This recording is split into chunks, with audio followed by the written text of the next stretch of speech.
BJP প্রার্থী হিসেবে কাকিমার নাম আসলো? অনেকদিন আগেই প্রস্তাব এসেছিল, কিন্তু আমরাই কিছুটা দ্বিধাগ্রস্ত ছিলাম যে কি করব, সিদ্ধান্ত নিতে পারছিলাম না। কিন্তু পরিবেশ পরিস্থিতি যেখানে নিয়ে গেছে, আমরা বাধ্য হয়েছি রাজনীতিতে এসে প্রার্থী হয়ে এবং মানুষের কাজ করার জন্য, এবং আমার নিজেদের যে ন্যায় বিচার, নারী সুরক্ষার যে দিকটা আমরা দেখছি। আমার মেয়ের ন্যায় বিচার পাওয়া মানে কি, যে সমাজে একটা প্রতিষ্ঠা করা, যে অন্যায় করলে তার অপরাধ, তার শাস্তি ভোগ করতে হবে, সেটাই করার জন্য আমরা আজকে ক্ষমতা আসার চেষ্টা করছি। মানে কোন দলে প্রার্থী? বিজেপি প্রার্থী হয়েছি। কে হবে? কাকিমা হয়েছে এবং আপনার স্ত্রী? হ্যাঁ হ্যাঁ, আমার স্ত্রী প্রার্থী হয়েছে। এবং সেটা একটা কি ব্যাপারটা হচ্ছে, বিরোধী দলে এখন যারা শক্তিশালী তারা এই বিজেপি আছে। বাকি যারা আছে তারা এমনই অবস্থা তাদের, মানে সেটা তো অবস্থাটা এত দুর্বল অবস্থা, তাদের তো কোনো মানে কোনো নির্দিষ্ট কোনো গাইডলাইনও তাদের নেই। তারা কোনো রকমের ক্ষমতা দখল করার একটা পরিকল্পনা তাদের। আমাদের যখন কলতান এসছে, তখন আমরা বারবার বলেছি যে আমার মেয়ের মৃত্যুর উপর দাঁড়িয়ে রাজনীতি করতে আমরা কাউকে দেব না। কিন্তু তারা সেই জায়গাটাই তুলে ধরার চেষ্টা করছে। তার বিরুদ্ধে বিরোধিতা করতে গিয়েই আমাদের মানে আশা বলো যে আমরা রাজনীতিতে আসতে পারবো। এটা এটা এদের এদের স্বভাব। এদের এই যে বামপন্থী দলগুলো যে আজকে তারা আন্দোলন করেছে বিচারের জন্য। কি করেছে? বিচার যাতে আমরা না পাই সেই কাজটা তারা করেছে। বিচার যাতে আমরা পাই সহজ হয়, এবং যে বিচারটা আমরা পাই সেই কাজটা তারা করেনি। এখনো এখনো তারা বিরোধিতা করে যাচ্ছে এবং বাধা দিয়ে যাচ্ছে বিচার যাতে আমরা না পাই। এবং রাজ্যের যে অবস্থা, আজ 34 বছর ধরে বামপন্থীরা যে পরিস্থিতিতে রাজ্যকে নিয়ে গেছিল, পরবর্তীকালেও সেই বামপন্থীরাই এই তৃণমূলকে ক্ষমতায় রাখার জন্য ভোট কাটাকাটির অঙ্কে তৃণমূলকে ক্ষমতায় রেখে এই রাজ্যকে সেই দুরবস্থার মধ্যে ঠেলে দিচ্ছে। তাই এটা আমরা প্রতিরোধ করার জন্যই আজকে আমরা নির্বাচনে অংশগ্রহণ করছি। জানি না কে প্রার্থী আছে, আমাদের বিপরীতে কে আছে জানি না। আমরা আমরা আমরা লড়াই করবো। হ্যাঁ, মানে তৃণমূল প্রার্থী তীর্থঙ্কর ঘোষ। হ্যাঁ, সেটা আমাদের জানার কোনো প্রয়োজন নেই কে প্রার্থী আছে। আমরা প্রার্থী আছি এবং আমরা সেখানে ক্ষমতা দখল করব, এটাই আমাদের। গতকাল রাতে কখন প্রস্তাবটা আসলো? প্রস্তাব এসছে অনেকদিন আগে, বললাম তো গতবার কাকিমা নিজেই জানিয়েছে যে আমরা এটা এটা প্রকাশ্যে না বলাটাই বিজেপি নেতৃত্বকে বলা হয়েছে। এবং কি জানিয়েছেন? যে আমরা প্রার্থী হতে চাই, কাকিমা বলেছে আমি প্রার্থী হতে চাই। তারাও সেটা না, কাকিমাইকেই তারা চয়েস করেছে, সেই জন্য কাকিমাকেই প্রার্থী করেছে। সেটাই এটা না, এটা দলের আভ্যন্তরীণ ব্যাপার, এটা বেশি আলোচনা না করাই ভালো। কারণ উদ্যোক্ত আমরা তো রাজনীতির অতটা অভিজ্ঞতা নেই। আরো সবার সঙ্গে কথা হোক, তখন আরো বিশ্লেষণ করে এগুলো বলতে পারবো। নারী সুরক্ষা এবং দুর্নীতির বিরুদ্ধে মানুষের কাছে যাবো। হ্যাঁ, বিজেপিকে ভোট দেওয়ার জন্য। না, শেখর রঞ্জন দেবনাথ।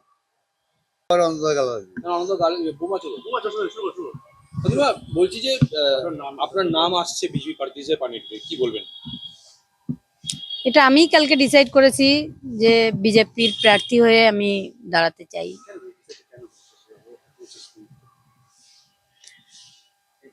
শেষ মুহূর্তে নয়, প্রথম থেকেই আমাদের বলা হচ্ছিল, কিন্তু আমি রাজি ছিলাম না। কিন্তু আমি দেখলাম যে নারীদের নিরাপত্তা এবং নারী সুরক্ষা আর যে রন্ধে রন্ধে পশ্চিমবঙ্গের দুর্নীতি, কোনো মানুষই ভালো নেই।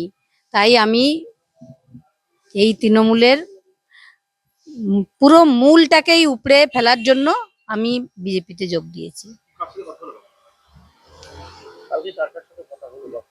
এটা একটু এটা একটু এটা একটু না বললেই কথা এখনো কারো সঙ্গেই হয়নি। প্রস্তাব তাহলে কার থেকে এসেছে? এটা একটু না। প্রস্তাব আমিই দিয়েছি, আমিই ফোন করে বলেছি কালকে আমি প্রার্থী হতে চাই কোন দল? বিজেপি। একসময় তো আপনারা বলেছিলেন যে মেয়ের বিচার চাই, কোনো প্রার্থী বা কোনো রাজনীতি দলের থাকবো না। এখন দেখছি সেটা মানে খুব কঠিন হচ্ছে লড়াইটা, ওই জন্য বিজেপিতে যোগ দেওয়ার প্রয়োজন। পছন্দ করলেন কেন? আপনারা তো অন্য দলের প্রস্তাব এসেছিল। হ্যাঁ, এসেছিল। আমাদের মনে হয়েছে এখন বিরোধী পক্ষ হিসাবে বিজেপি ক্ষমতায় আসতে পারে, তাই আমরা বিজেপিতে যোগ দিই। ওটা সব দল থেকেই এসেছিল, সব সব। যেখানে একসময় আপনি বলেছিলেন প্রধানমন্ত্রীর সাথে দেখা করতে পারেননি, স্বরাষ্ট্রমন্ত্রীর সাথে দেখা করতে পারেননি, সেই দলেরই প্রার্থী হিসেবে আপনি রাজি হলেন কেন? এটা আমার মনে হয়েছে বিচার পাওয়ার জন্য, আমার মেয়ের যে ন্যায় বিচার সেটা পাওয়ার জন্য ওনাদের সাথেই থাকা দরকার।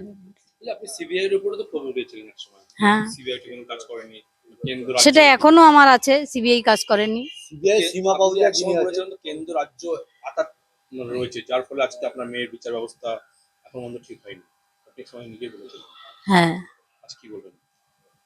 সিবিআই যে সীমা পাউজা যিনি আছে, সিবিআই এর যে সীমা পাহুজা বা সিবিআই এর যে ডিরেক্টর, তাদের উপরে আমাদের এখনো ক্ষোভ রয়েছে, তারা ঠিকঠাক তদন্ত করছে না, তাই আমার মেয়ের বিচারটা বিলম্ব হচ্ছে। আপনি প্রার্থী হলেন, মেয়ের বিচার তিনি কি সেটা দর করবেন? সেটা জানি না, তবে বিচার আমরা ছিনিয়ে আনার যে লড়াইটা, সেই লড়াইটা আরো জোরদার হবে। কিভাবে করতে পারবেন? কিভাবে করতে পারবেন? সংগঠনের সঙ্গে থাকলেই যেটা যেটা হয় আর কি, সেটাই তো। ক্ষমতা পাওয়ারটা হাতে থাকলে সেটা আর কি জোরদার হবে, সেই জন্যই। আপনি কি ক্ষমতা পাওয়ার জন্য কি বিজেপিতে না, ক্ষমতা পাওয়ার জন্য নয়, ক্ষমতা মানুষের মধ্যে বন্টন করার জন্য। মানুষের চেতনা জাগানোর জন্য। মানুষ নিজের কতটুকু আমি পাওয়ার যোগ্য, কতটুকু যোগ্য না, সেটা মানুষ ভুলে গেছে। আজকে শিক্ষা নেই, পশ্চিমবঙ্গে শিক্ষা নেই, চাকরি নেই, নারী সুরক্ষা নেই। আমার আন্দোলনটা নারীদের সেফ এবং নারী সুরক্ষা, কর্মস্থলে নারীদের সুরক্ষা, এটার জন্যই আমার লড়াই থাকবে।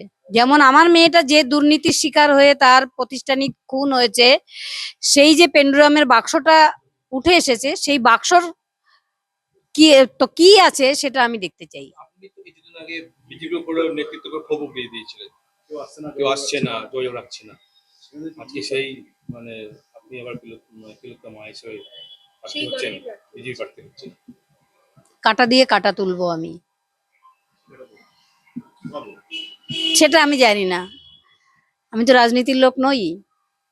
আমি মেয়ের বিচার এবং নারীদের সুরক্ষা এবং বাচ্চা বাচ্চা ছেলে মেয়েরা যে পড়াশোনা করতে পারছে না, এটা আমার দেখে হতাশ লাগছে। তারপরেও আমার মেয়েকে নিয়ে রাজনীতি করে ভোটাভুটি করে তৃণমূলকেই সেই জিতিয়ে দেবে, এটা আমি মানসিকভাবে মেনে নিতে পারিনি, তাই আমি। কলতানো তো এখানে প্রার্থী হয়েছে, কলতানো অবয় বিচার বা তিলোত্তমা বিচারে যে মানুষের ভোট চাচ্ছে, যাক, কি বলবেন এই বিষয়ে? এ বিষয়ে আমার কিছু বলার নেই।